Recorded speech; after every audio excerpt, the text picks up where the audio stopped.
Perkenalkan, kami dari kelompok 1 yang akan membahas tentang organ reproduksi pria dengan anggota. Yang pertama, Abel Opermedia.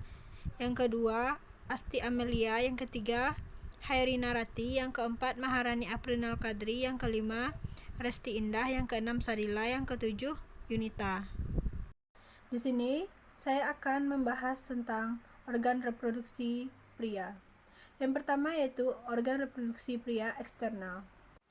Yang A yaitu penis. Penis merupakan alat organ reproduksi pria yang digunakan untuk melakukan aktivitas seks.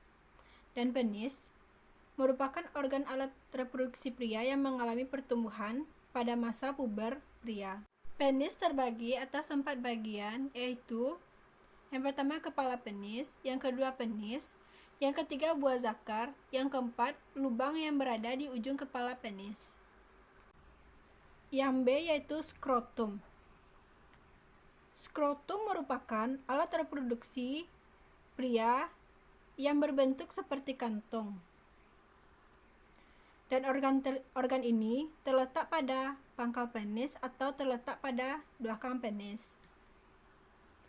Skrotum juga tempat berdiamnya testikel atau buah zakar. Yang kedua, saya akan membahas tentang alat reproduksi pria bagian dalam. Yang A yaitu testis. Testis merupakan organ vital pada sistem alat reproduksi pria. Organ ini berada di dalam alat yang disebut skrotum dan berperan sebagai tempat produksi sperma dan hormon testosteron. Secara umum, pria memiliki 2 testis, yaitu berada pada sebelah kanan dan sebelah kiri, yang berbentuk seperti oval. Yang B adalah epididymis. Epididymis merupakan saluran panjang yang berada pada belakang testis. Epididymis berfungsi sebagai memasak atau sebagai pematangan sperma setelah diproduksi agar dapat membuahi sel telur. C. Vas deferens. Vas deferens merupakan organ berupa saluran panjang yang berguna untuk menghantarkan sel sperma keluar saat terjadinya ejakulasi. Vas deferens terletak di belakang testis atau buah zakar.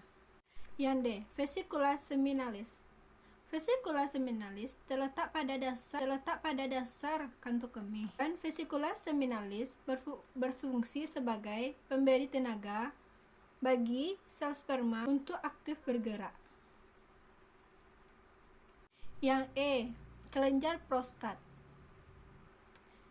Kelenjar prostat berfungsi menghasilkan cairan untuk mendorong sperma saat ejakulasi. Kelenjar prostat juga menjaga sel sperma agar tetap sehat. Yang F. Uretra. Uretra memproduksi cairan untuk melumasi kandung kemih. Uretra juga berguna untuk mengurangi tingkat keasaman pada saluran kemih pada saat urin keluar. Amelia, saya akan menjelaskan tentang kelainan reproduksi pada pria. Yang pertama yaitu disfungsi ereksi atau disebut impoten adalah kondisi ketidakmampuan penis untuk mempertahankan ereksi saat berhubungan seks. Kondisi ini bisa menyebabkan stres dan turunnya rasa percaya diri pada pria, dan dapat terjadi berbagai hal mulai dari gangguan fisik maupun mental. Beberapa contohnya adalah penyakit jantung, hipertensi, obesitas, gangguan tidur, rendahnya hormon testosteron, dan depresi. Yang kedua, kriptorkismus, yaitu tidak turunnya testis atau tertunda ke skrotum kantong testis saat bayi dilahirkan. Kondisi ini biasanya hanya terjadi pada salah satu testis dan umumnya dialami oleh bayi yang prematur. Yang ketiga, varikokel adalah pembesaran pembuluh darah vena alias variaser. Pada skrotum, penyakit varikokel dapat menyebabkan kualitas dan produksi sperma menurun. Selain itu, kondisi ini juga mungkin memicu penyusutan ukuran testis sehingga penting untuk ditangani. Operasi umumnya menjadi pilihan utama untuk menangani varikokel. Bertujuan untuk menutup pembuluh darah vena yang membesar dan memindahkan jalur aliran darah tersebut ke pembuluh vena yang sehat.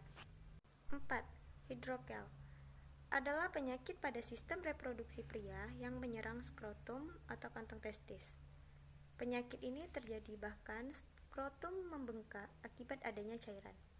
Hidrokel umum terjadi pada bayi baru lahir dan cairan itu akan hilang ketika menginjak usia 1 tahun. Kondisi ini juga dapat terjadi pada orang dewasa dan biasanya disebabkan oleh peradangan atau infeksi. Yang kelima, balanitis. Balanitis adalah peradangan kelenjar atau kepala penis. Kondisi ini umumnya disebabkan oleh iritasi bakteri atau virus. Balanitis bisa menyebabkan sejumlah gangguan pada penis seperti iritasi kemerahan, bengkak, juga gatal, dan juga menyebabkan proses buang air kecil terasa nyeri dan timbulnya bercak putih pada penis.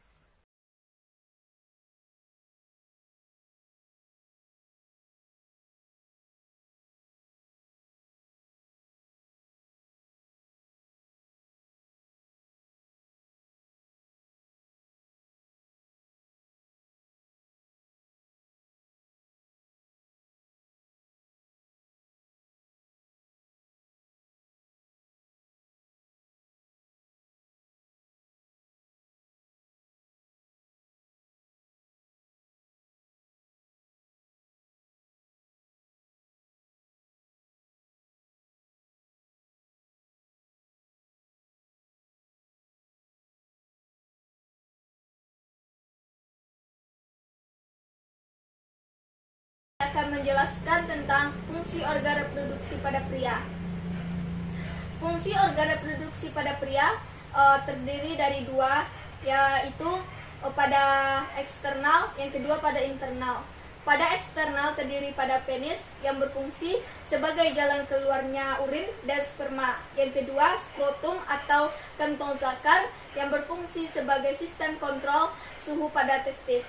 Suhu pada testis erat kaitannya dalam memproduksi sperma yang sehat.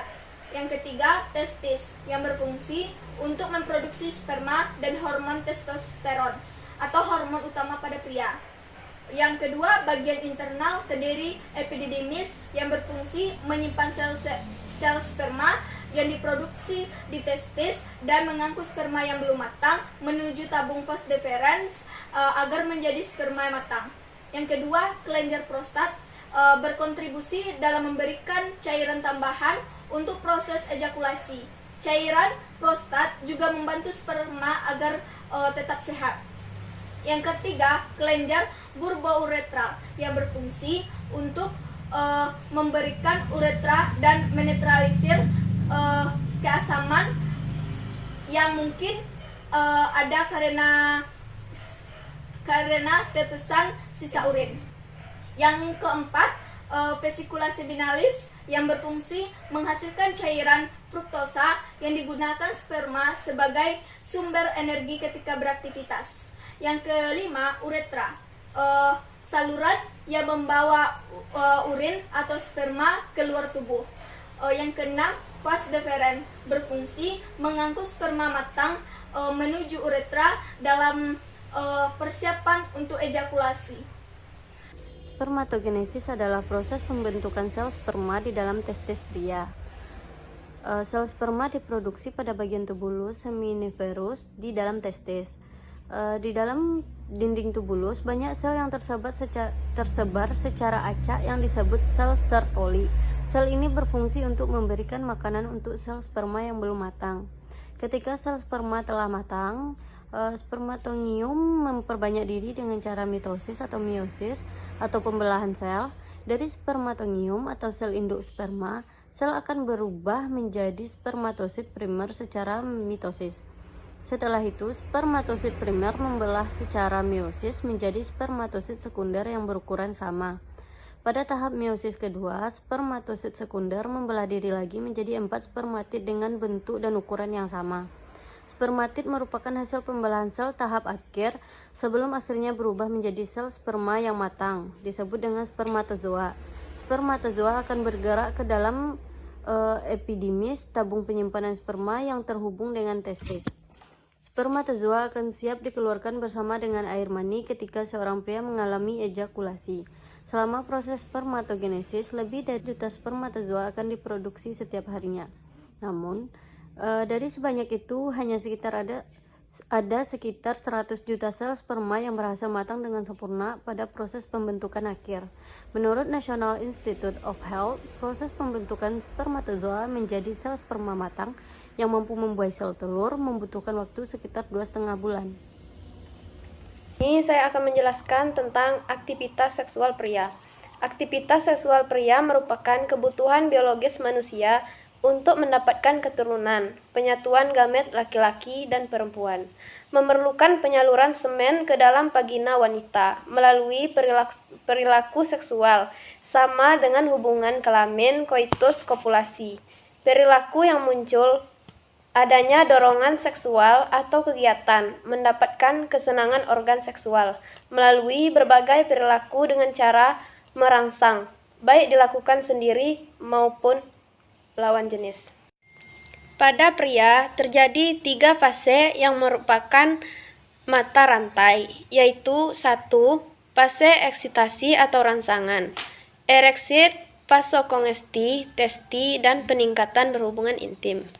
2. Fase datar, peningkatan respon-respon keinginan berhubungan intim. Yang ketiga yaitu fase orgasme, ejakulasi serta respon puncak pada kenikmatan seksual secara menyeluruh dirasakan sebagai kenikmatan fisik yang intensif. Berbagai aktivitas seksual yang dilakukan oleh pria antara lain masturbasi atau onani, berpacaran dengan berbagai perilaku seksual, melakukan aktivitas penetrasi, dan berbagai kegiatan yang mengarah pada pemuasan dorongan seksual. Pengaturan fungsi seksual pada pria. Testis dikontrol oleh 2 hormon, yaitu hormon LH dan hormon FSH-LH. Baiklah, di sini saya akan menjelaskan tentang kedua hormon tersebut. Hormon LH ialah merangsang pelepasan testosteron oleh sel-sel leading. Oleh sel-sel leading tersebut ialah penghasil hormon testosteron testis untuk memproduksi sperma. Yang kedua, adanya hormon FSH-LH. Ialah hormon yang tidak jauh fungsinya dari hormon LH, yaitu mengatur kesuburan sperma. Pada pria ini disebut dengan ICSH.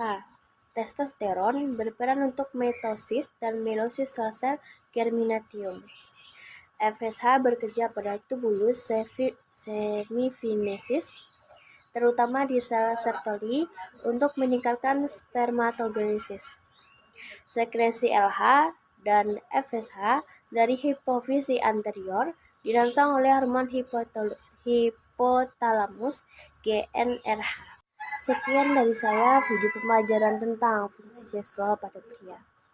Di sini saya mengakhiri video pembelajaran dari kelompok 1. Sekiranya ada kesalahan ataupun kekurangan mohon dimaklumi karena kita masih sama-sama belajar untuk menuntut ilmu.